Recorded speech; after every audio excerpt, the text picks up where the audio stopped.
The night Marcus Reed found the children, the rain was falling so hard it blurred the world into streaks of silver and shadow. And for a moment he thought the shapes under the bridge were just trash caught in the wind. Then one of them moved, small, fragile, and afraid. In that instant, something deep inside a tired, single father cracked open because he knew that look too well, the look of someone bracing themselves against a world that had already been cruel.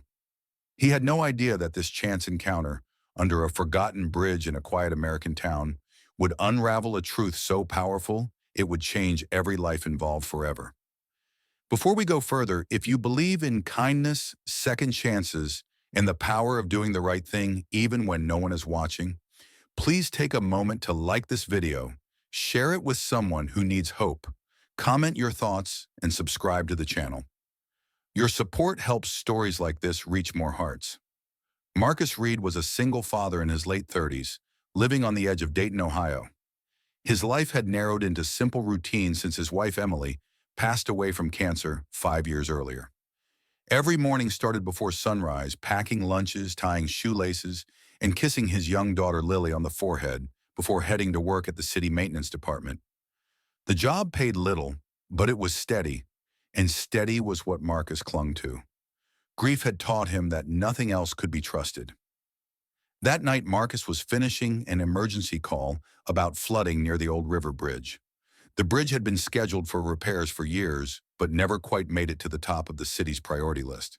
It was the kind of place people avoided, especially after dark. As Marcus parked his truck and stepped out into the cold rain, he noticed movement near one of the concrete pillars. His first instinct was irritation. Someone trespassing again. But when he got closer, the irritation vanished. Huddled together under a torn plastic sheet were two children, a boy and a girl, soaked to the bone. The boy looked about 10, his arm wrapped protectively around his younger sister, who couldn't have been more than 7. Their clothes were too thin for the weather, their shoes worn down to the sole. Their eyes, wide and alert, followed Marcus with the kind of fear that doesn't come from a single bad day, but from many. Marcus felt the weight of responsibility press down on him instantly. He thought of Lily, warm in her bed, probably hugging the stuffed bear Emily had given her before she died. The thought made his chest ache. He couldn't walk away. He simply couldn't. He took the children back to his small rented house, wrapped them in dry towels, and made the kind of soup that came from cans and desperation. He told himself it was temporary, that he'd call social services in the morning. But as the hours passed and the storm raged outside, Marcus learned fragments of their story through gestures, broken explanations, and long silences. Their names were Noah and Grace Miller. They had been on the move for weeks, drifting from shelters to abandoned places, always hiding, always afraid of being separated. Marcus didn't sleep much that night.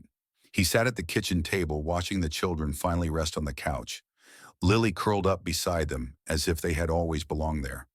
For the first time in years, the house felt full again, and that scared him almost as much as it warmed him. The days that followed were some of the hardest Marcus had faced. He struggled with the fear of getting attached, with the guilt of knowing he couldn't save everyone. Social services were overwhelmed, and temporary placements took time. Meanwhile, Noah and Grace clung to the small stability Marcus offered. He took them to school enrollment offices, thrift stores for clothes, and the local church pantry. Every step forward felt fragile, as if one wrong move could send everything crashing down. What Marcus didn't know was that somewhere far away, a man named Jonathan Miller was unraveling in a glass office overlooking Manhattan. Jonathan was a billionaire tech entrepreneur, known for his ruthless focus and icy composure. The headlines called him brilliant. His employees called him demanding. But none of them knew the man who stared at old photos late at night, haunted by the family he had lost. Years earlier, Jonathan's wife had died suddenly in an accident. Grief hollowed him out, and in his collapse, he made the worst mistake of his life. He withdrew. He left his children in the care of relatives, believing money could replace presence. A bitter legal battle followed, misunderstandings compounded, and eventually the children vanished from his life completely.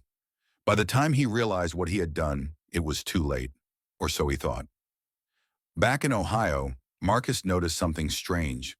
Despite their circumstances, Noah and Grace were unusually well-spoken, their manners careful, their knowledge beyond what he expected. Grace drew pictures of tall buildings and private planes. Noah asked questions about investments and charities that no child his age should have known. Marcus brushed it off as imagination mixed with trauma, but a quiet unease settled in his chest. The turning point came when Grace fell ill with a severe fever. Marcus rushed her to the hospital, panic clawing at his throat as memories of Emily flooded back. In the emergency room, paperwork revealed something unexpected. The children's last registered guardian's name triggered a response from the system, flags lighting up screens, calls being made quietly in corners. Marcus sensed something was happening beyond his control. Within 48 hours, everything changed. A black SUV pulled up outside Marcus's house one morning, so out of place on his cracked street that neighbors stepped onto their porches to stare. Men in tailored suits stepped out, followed by a woman who introduced herself as a family liaison. She spoke gently but directly. The children's father had been found. He was searching for them for years, and he was on his way. Marcus felt his heart sink. Fear, anger, and relief tangled inside him. He looked at Noah and Grace playing with Lily on the floor, laughing in a way that felt like sunlight after a storm. The thought of losing them hurt more than he expected. Jonathan Miller arrived later that day. He was not what Marcus imagined. He wasn't cold or arrogant. He was pale, thinner than his photographs, eyes red with exhaustion and regret. When he saw his children, he broke. The billionaire title meant nothing in that moment. He was just a father on his knees, overwhelmed by what he almost lost. The reunion was raw and imperfect. Years of absence couldn't be erased in a single afternoon. Noah was cautious. Grace clung to Marcus at first, unsure if this stranger could really be trusted. Marcus stood back, heart pounding, knowing his role was changing whether he was ready or not. In the days that followed, lawyers, therapists, and social workers filled Marcus's quiet home. The truth came out slowly. Jonathan had never stopped loving his children. He had simply failed them when they needed him most. He owned that failure completely. What he didn't expect was Marcus. Jonathan learned everything about the man who had saved his children. A widowed single dad, struggling paycheck to paycheck, who didn't hesitate to open his door to two strangers. Who stayed up nights when Grace cried.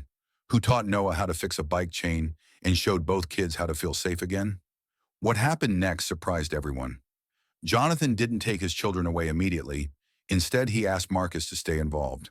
He moved temporarily to Ohio, renting a modest house nearby. He attended school meetings, therapy sessions, and Sunday church services, learning how to be present rather than powerful. Slowly, trust rebuilt. Marcus was offered help he never imagined: financial support, job opportunities, even a chance to move to New York. But what mattered most wasn't the money, it was the acknowledgement. Jonathan looked Marcus in the eye and thanked him, not as a billionaire to a worker, but as a father to a father. Time passed. Healing happened in small, uneven steps. Lily gained two siblings in her heart, even as Noah and Grace prepared to return fully to their father. The goodbye was painful but full of gratitude instead of loss. Before the story ends, please take a moment to comment below with a single word that describes how this story makes you feel. Your words matter, and they help others connect with this message. On the final evening they all spent together, Marcus sat alone on his porch after the kids had gone inside. The bridge, the rain, the fear, it all felt like another lifetime. He realized something profound. He had saved those children, yes, but in doing so, they had saved him too. They had brought life back into his home, reminded him that love doesn't disappear, it waits. If this story touched your heart, if it reminded you that small acts of kindness can echo into lives we may never fully see, please like this video, share it, and subscribe. Your engagement helps keep these stories alive, and together we can spread hope where it's needed most.